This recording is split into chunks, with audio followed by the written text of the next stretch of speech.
मौली साहब के पास मौली साहब का बताओ तो कुछ समझ में आवत रहा, लेकिन ये लोग कुल मसलवा ही बोल दी है। अब बताओ क्या की सुनी?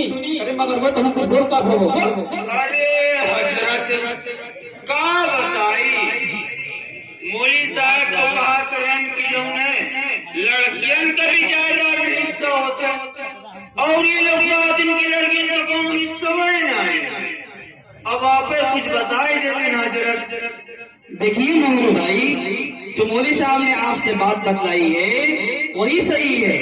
इस्लाम में औरतों का भी हिस्सा दिया जाता है। फिर वही मौलवी वाली किसी पिछली बात कर रहे हो, जरा ये बतलाओ कहाँ से साबित है इस्लाम में? हाँ क्यों नहीं, कुरान करीम से साबित है। कुरान करीम में अल्लाह ताला का इरशाद है लिज़्ज़करी मिस्लु हज़्ज़िल उन्सयैन, कि अल्लाह तबारक व तआला ने मुज़क्कर के लिए 2 हिस्से और मुअन्नस के लिए 1 हिस्से मुकर्रर किए हैं। और अहादीस मुबारका में भी इसकी वाज़ेह तस्रीहात मौजूद हैं।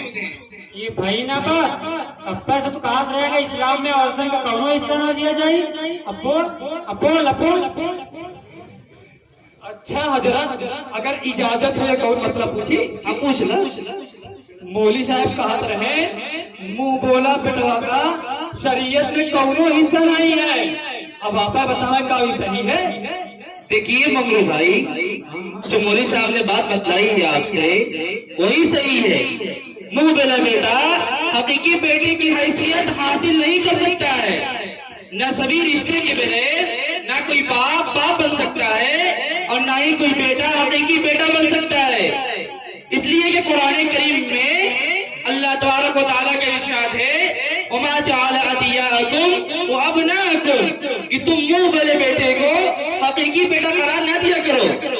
इन तमाम गुफ्तगू से हमारे और आपके सामने ये बात आ रही है कि मुंह बेला बेटे को अगर हम वारिस करार दे दें तो दीगर वर्षा की तलबी लाजिम आ जाएगी, और अगर हम उसको वारिस करार ना दें तो दीगर वर्षा की तलबी लाजिम नहीं आएगी, क्योंकि वो अपने बाप का पहले ही से वारिस है।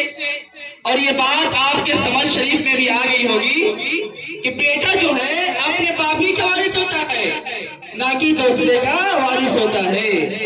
अरे भाई ये सब छोड़ो, मैंने जो कह दिया उसे पत्थर की लकीर समझो। औरत का कोई हिस्सा नहीं है। मैंने तमाम बड़े मदाहिब की मुक़द्दस किताबों का गहराई से मुताला किया, उसमें औरतों की विरासत का जिक्र नहीं है।